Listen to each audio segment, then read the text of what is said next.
नमस्कार, आप देख रहे हैं बात देवभूमि की। मैं हूं आपके साथ सचिन चौहान। उत्तराखंड के स्थापना दिवस के मौके पर प्रदेश भर में विभिन्न कार्यक्रम आयोजित किए जा रहे हैं और इसी कड़ी में गैरसैंण और देहरादून में भी कार्यक्रमों का आयोजन किया गया, जिसमें मुख्यमंत्री पुष्कर सिंह धामी के साथ ही उपराज्यपाल गुरमीत सिंह भी उन्होंने भी शिरकत की है। और इससे पहले सीएम धामी ने शहीदों को श्रद्धांजलि दी है और उनके स्मारक स्थल भी पहुंचे हैं। नीति आयोग द्वारा सतत विकास के लक्ष्यों को प्राप्त करने के इंडेक्स में उत्तराखंड को देश में पहला स्थान प्राप्त हुआ है। हमारे प्रदेश को ईज ऑफ डूइंग बिजनेस में अचीवर्स तथा स्टार्टअप रैंकिंग में लीडर्स की श्रेणी प्राप्त हुई है।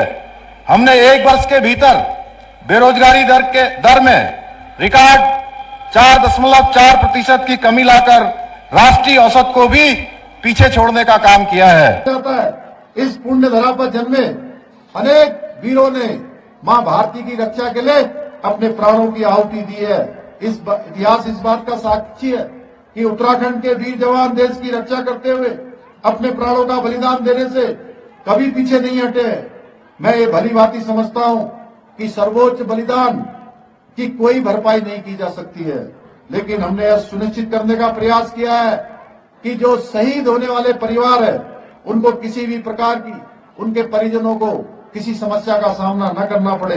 इसलिए हमारी सरकार ने शहीदों के, बलिदानियों के बलिदान को नमन करते हुए उनके परिजनों को दी जाने वाली धनराशि को 5 गुना बढ़ाते हुए 10 लाख रुपए से बढ़ाकर 50 लाख रुपए करने का निर्णय लिया। भाइयों बहनों, इसके साथ ही शहीद परिवारों के एक पारिवारिक जन को सरकारी नौकरी में देने की शुरुआत की गई है, जिसके तहत अब तक कुल 27 आश्रितों को राजकीय सेवाओं में नियुक्ति मिल चुकी है। देश की रक्षा करते हुए अपने प्राणों की आहुति देने वाले वीर भूमि उत्तराखंड के शहीद जवानों के समर्पित उनके स्मरण में भव्य सैनिक धाम का निर्माण देहरादून में किया जा रहा है, जो हमारे सैनिकों के पराक्रम का एक महान प्रतीक होगा। आज हम राज्य स्थापना के बाद अपने 24 वर्षों की उपलब्धियों का उत्सव मना रहे हैं। हमें नए संकल्पों के साथ उत्तराखंड को देश का सर्वश्रेष्ठ राज्य बनाने के लिए पूरे उत्साह, ऊर्जा और समर्थ से अपना सर्वश्रेष्ठ योगदान देना। आइए हम सभी अपने सपनों को संकल्प में बदलकर उन्हें सिद्धि तक पहुंचाने का प्रयास करें, ताकि देवभूमि उत्तराखंड निरंतर तरक्की करते हुए नित नई ऊंचाइयां हासिल करता रहे। एक बार पुनः आप सभी को राज्य स्थापना दिवस की हार्दिक बधाई और असीम शुभकामनाएं। जय हिंद। और वे उत्तराखंड स्थापना दिवस को लेकर प्रधानमंत्री नरेंद्र मोदी ने भी प्रदेशवासियों को बधाई दी है। उन्होंने कहा कि उत्तराखंड में डबल इंजन की सरकार में बहुत तेजी से विकास के काम हो रहे हैं। उत्तराखंड के लोगों को अपनी आशाओं और आकांक्षाओं को पूरा करने के लिए लंबे समय तक अलग राज्य के लिए प्रयास करना पड़ा था। ये प्रयास तब पूरे हुए जब केंद्र में श्रद्धेय अटल जी के नेतृत्व में, बीजेपी के नेतृत्व में एनडीए की सरकार बनी। मुझे खुशी है कि जिस सपने के साथ उत्तराखंड का गठन हुआ था, वो हम सब साकार होते देख रहे हैं। और इस मौके पर गृह मंत्री अमित शाह और यूपी के मुख्यमंत्री योगी आदित्यनाथ सहित कई मंत्रियों ने एक्स पर पोस्ट कर बधाई भी दी है। तो एक्स पर यह पोस्ट किया है गृह मंत्री अमित शाह ने। प्राकृतिक सुंदरता और समृद्ध सांस्कृतिक विरासत की पवित्र स्थली उत्तराखंड भाई बहनों को राज्य के स्थापना दिवस की हार्दिक शुभकामनाएं। धर्म एवं संस्कृति के प्रति असीम आस्था और प्रकृति के प्रति गहरे प्रेम के इसके लिए पुष्कर सिंह धामी जी के नेतृत्व में प्रगति स्मृति की बुलंदियों को छूने की दिशा में निरंतर आगे बढ़ती रहे। बाबा केदारनाथ से यही प्रार्थना करता हूं। और यह अगला पोस्ट है उत्तर प्रदेश के मुख्यमंत्री योगी आदित्यनाथ का। आध्यात्मिकता, वीरता, पौराणिकता और समृद्ध विरासत को सहेजे पावन देवभूमि उत्तराखंड राज्य के स्थापना दिवस की उत्तराखंड वासियों को हार्दिक बधाई और शुभकामनाएं। बाबा श्री केदार जी से प्रार्थना है कि माननीय मुख्यमंत्री श्री पुष्कर सिंह धामी जी के नेतृत्व में ये मनोहारी राज्य समग्र विकास के नित नित नए कीर्तिमान स्थापित करे। अगला ये पोस्ट है, आस्था अध्यात्म प्राकृतिक सौंदर्य के शौर्य के प्रतीक प्रदेश देवभूमि उत्तराखंड के स्थापना दिवस की समस्त प्रदेशवासियों को हार्दिक शुभकामनाएं। और आदरणीय प्रधानमंत्री श्री @नरेंद्र मोदी जी के मार्गदर्शन और मुख्यमंत्री श्री पुष्कर सिंह धामी जी के नेतृत्व में बीजेपी की डबल इंजन की सरकार विकसित भारत निर्माण के लिए विकसित उत्तराखंड बनाने की दिशा में बहुत तीव्र गति से काम कर रही है। बीजेपी के राष्ट्रीय अध्यक्ष जेपी नड्डा की तरफ से यह ट्वीट किया गया है। चलिए आगे बढ़ते हैं। हरियाणा के मुख्यमंत्री नायब सिंह सैनी धर्मनगरी हरिद्वार पहुंचे हैं, जहां पर उन्होंने मोहनदास आश्रम में पहुंचकर आश्रम के महंत मोहनदास की 105 बौद्ध उत्सव यहां पर मनाया गया था 105वां, और इस कार्यक्रम में शिरकत की है। इस अवसर पर मुख्यमंत्री नायब सिंह सैनी ने उत्तराखंड स्थापना दिवस को लेकर प्रदेशवासियों को बधाई दी है। इसके अलावा उन्होंने बटेंगे तो कटेंगे के बयान पर भी यह बयान दिया है। आज ये मेरा परम सौभाग्य है कि इस हरि की भूमि हरिद्वार पर आज मुझे यहाँ आने का अवसर मिला है।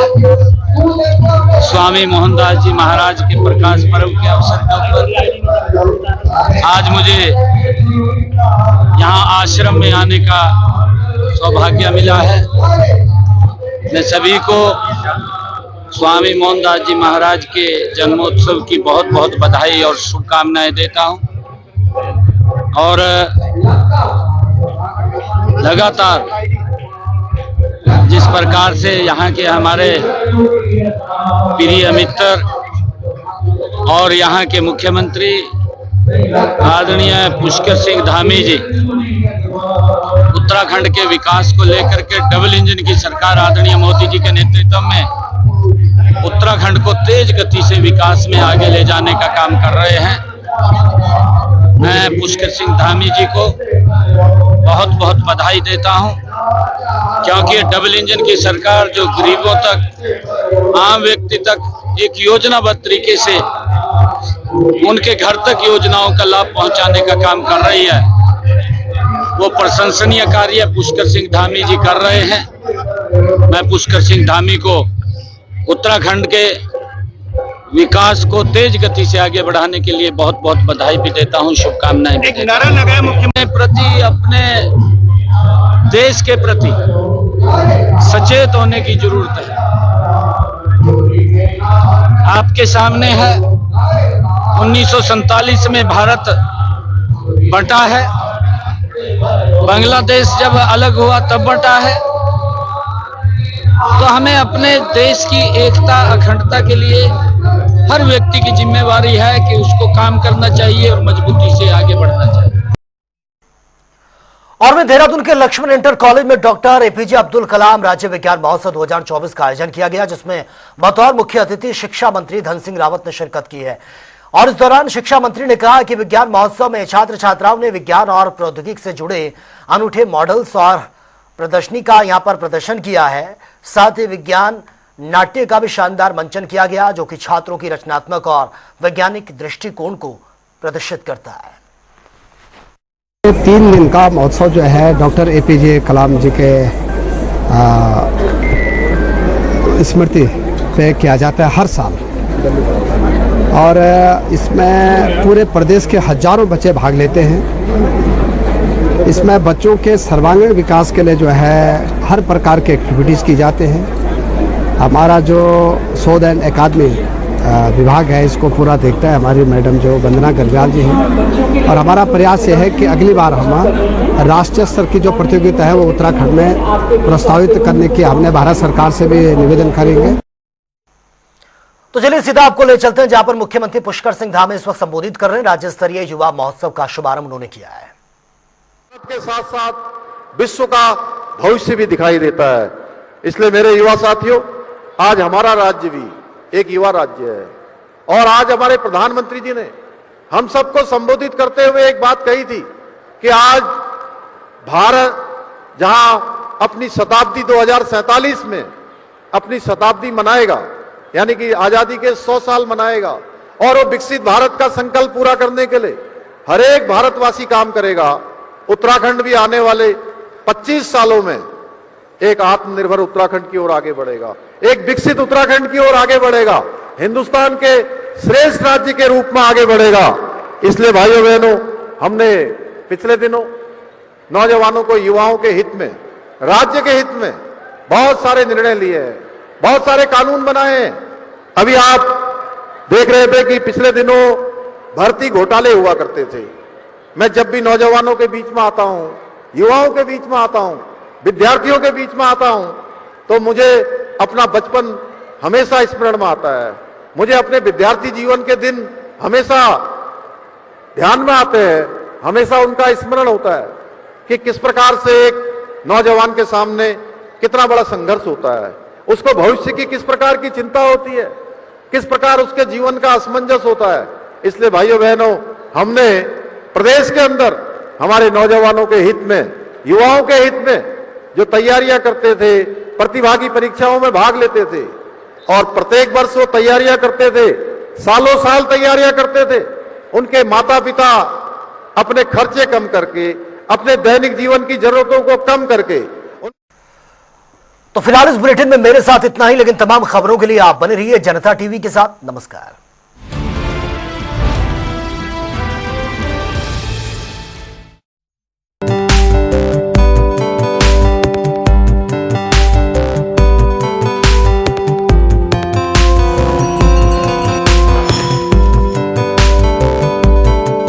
नवंबर की तारीख इतिहास में उत्तराखंड के स्थापना दिवस के तौर पर दर्ज है। पृथक उत्तराखंड की मांग को लेकर कई वर्षों तक चले आंदोलन के बाद आखिरकार 9 नवंबर 2000 को उत्तराखंड को 27वें राज्य के रूप में भारत गणराज्य में शामिल किया गया। वर्ष 2000 से 2006 तक इसे उत्तरांचल के नाम से पुकारा जाता था, लेकिन जनवरी 2007 में स्थानीय लोगों की भावनाओं का सम्मान करते हुए इसका आधिकारिक नाम बदलकर उत्तराखंड कर दिया गया।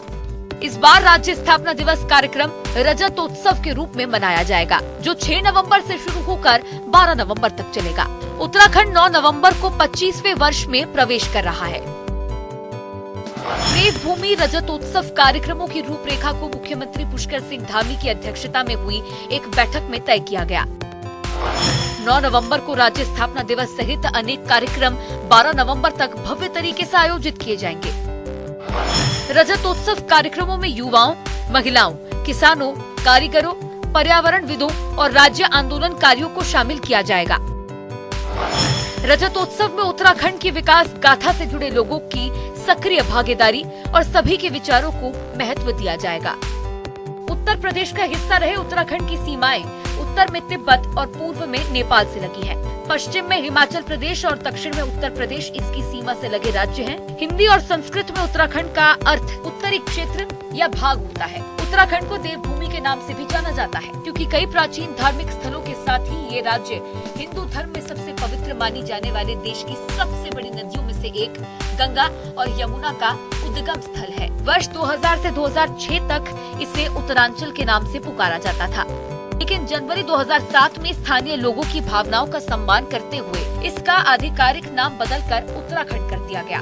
उत्तराखंड राज्य में बहुत समृद्ध प्राकृतिक संसाधन हैं, जिनमें ग्लेशियर, नदियाँ, घने जंगल और बर्फ से ढकी पर्वत चोटियां शामिल हैं। इसमें 4 सबसे पवित्र हिंदू मंदिर भी हैं, जिन्हें उत्तराखंड के 4 धाम के रूप में भी जाना जाता है: बद्रीनाथ, केदारनाथ, गंगोत्री और यमुनोत्री।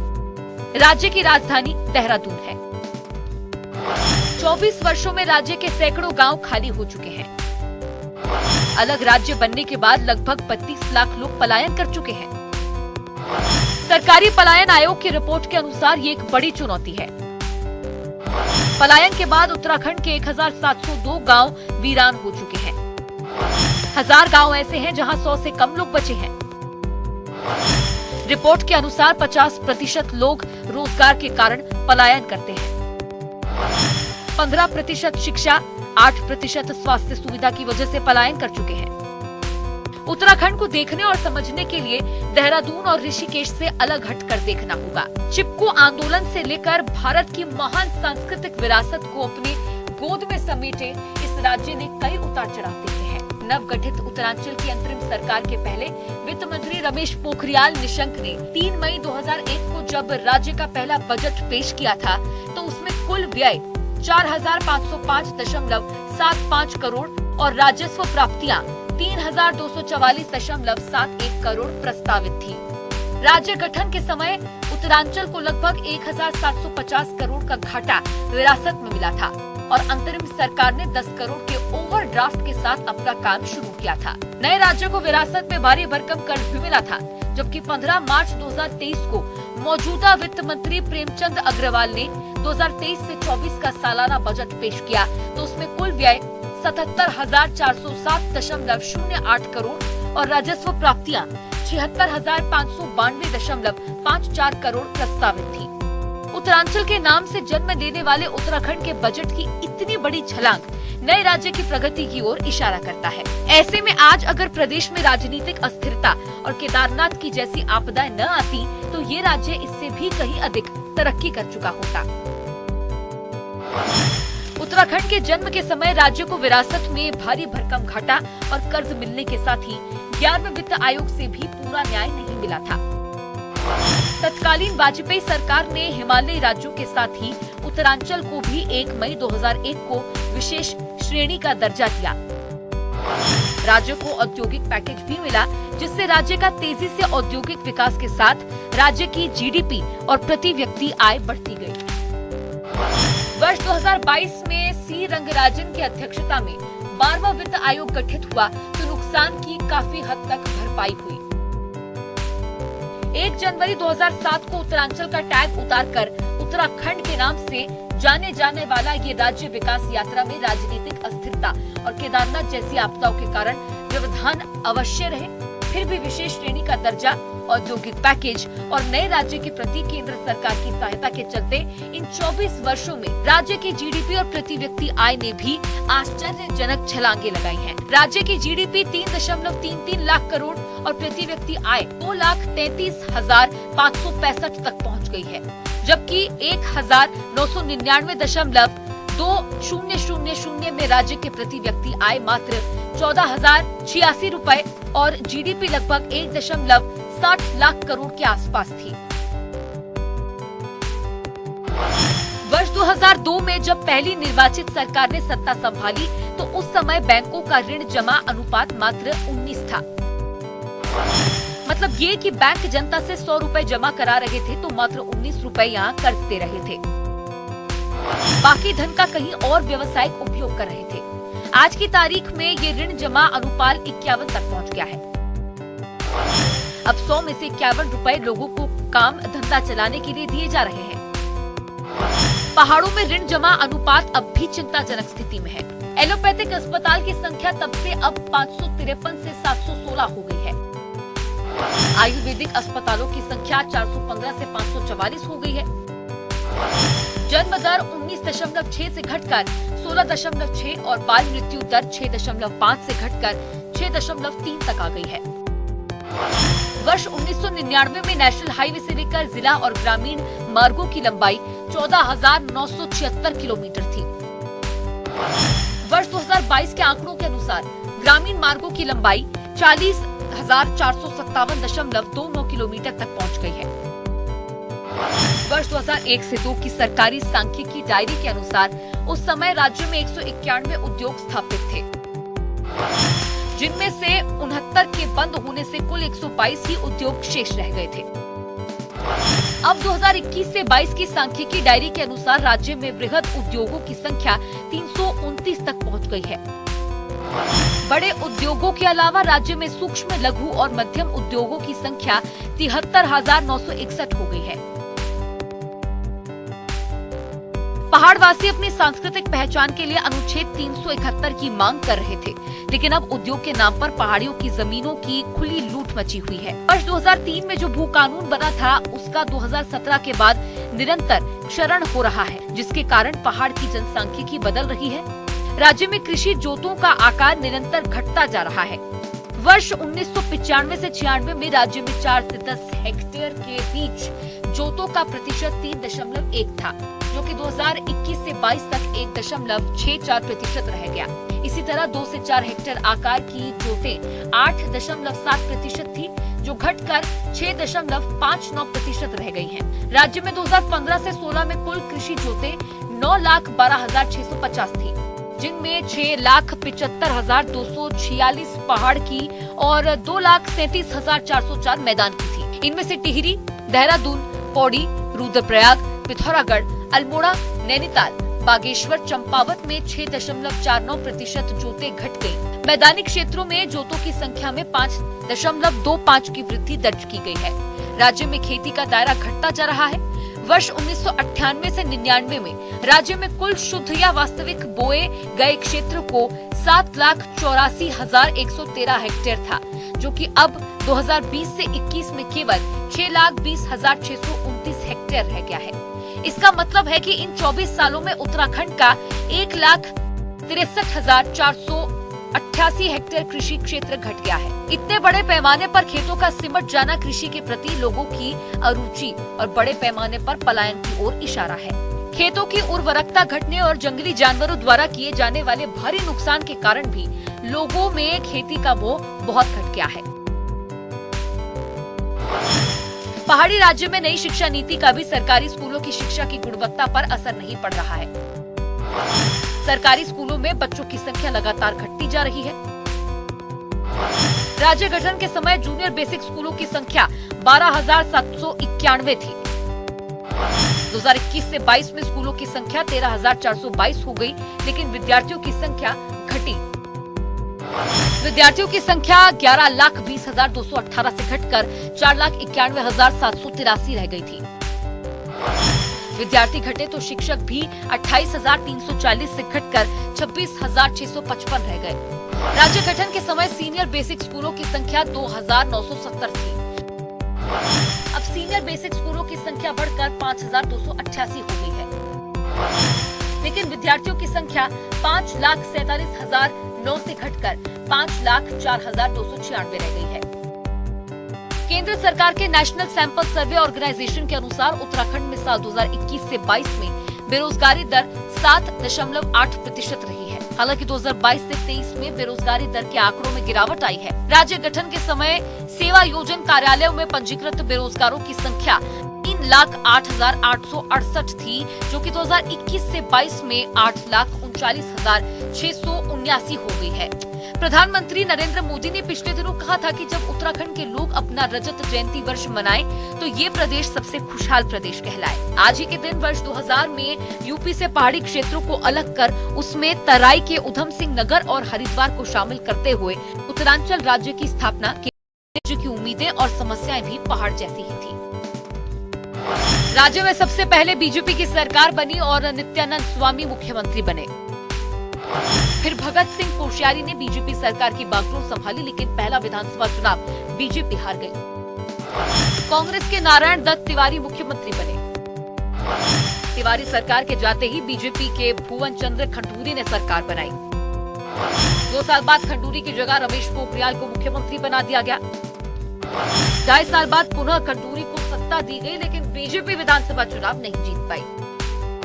कांग्रेस की विजय बहुगुणा और फिर हरीश रावत मुख्यमंत्री बने। अगला चुनाव आया तो बीजेपी ने कांग्रेस को हराकर सत्ता से बाहर कर दिया। बीजेपी 57 सीटों के साथ फिर से एक बार राज्य में सरकार बना ली। मोदी की करिश्माई छवि पर विश्वास कर राज्य के लोगों ने बीजेपी को वोट दिया। फिर त्रिवेंद्र सिंह रावत राज्य के मुख्यमंत्री बने। 2021 के चुनाव में बीजेपी ने त्रिवेंद्र की जगह तीरथ रावत को सीएम बनवाया। फिर तीरथ की जगह पुष्कर सिंह धामी को सीएम बनाया गया, जो अब तक मुख्यमंत्री हैं।